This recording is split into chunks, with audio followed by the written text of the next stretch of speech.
Here's a rundown of all possible errors in Excel and how to solve them. Starting first on the list is ref error. The ref error happens when a formula references a cell that is no longer valid, usually because the reference cells are deleted or overwritten.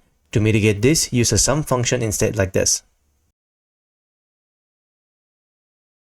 Next, name error. When referencing a text on a formula, enclose the text on a double quotation mark. Even for spaces, omitting a double quotation mark can result in name error. Be sure to double quote all strings. Name error can also arise from incorrectly entering the function name, which leads Excel to believe that you are trying to enter a string.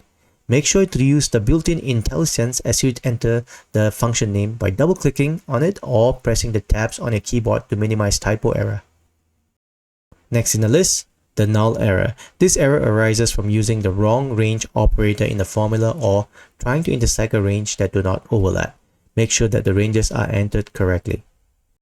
Next one on the list is spill error. Spill error occurs when a formula produces multiple results but cannot output them on the sheet as some data or the format of the cell is obstructing it. As you can see, this number is obstructing its output here. But this one is interesting. You can see that the cells are merged together. So even if you remove this and go here, press F2 and hit enter, you can see it's still showing spill error because it's trying to produce an output on a single column here. Now to mitigate this, you highlight the cell, press Ctrl 1 and remove the merge in that cell and hit OK. Now press F2 and hit enter.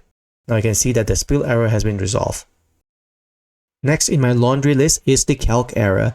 This error occurs when the Excel calculation engine encounters an unspecified calculation error with an array. To resolve it, try rewriting your formula. Or, if you're using a filter function like me in this example, ensure that the filter condition exists to start off with, and also specify the optional if empty argument in the filter function. Alternatively, you can encapsulate your function with an if error function if the if empty argument is not available in your function. Next is the NA error, which often occurs with functions like XLOOKUP, VLOOKUP, HLOOKUP, LOOKUP, or match when they fail to find a specific value. In this example, since lime isn't in my VLOOKUP table, it will return an NA error. To resolve this, encapsulate your lookup function with an if error function. The next error on my list is division by zero error. This error occurs when you try to divide a number by 0 or a blank, which is mathematically impossible. To get around this, simply encapsulate the division equation by if error function like this.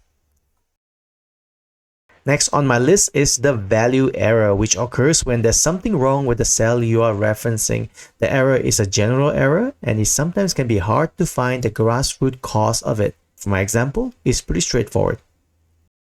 The last error on my list is the overflow error, which is denoted by a series of hash or a number sign.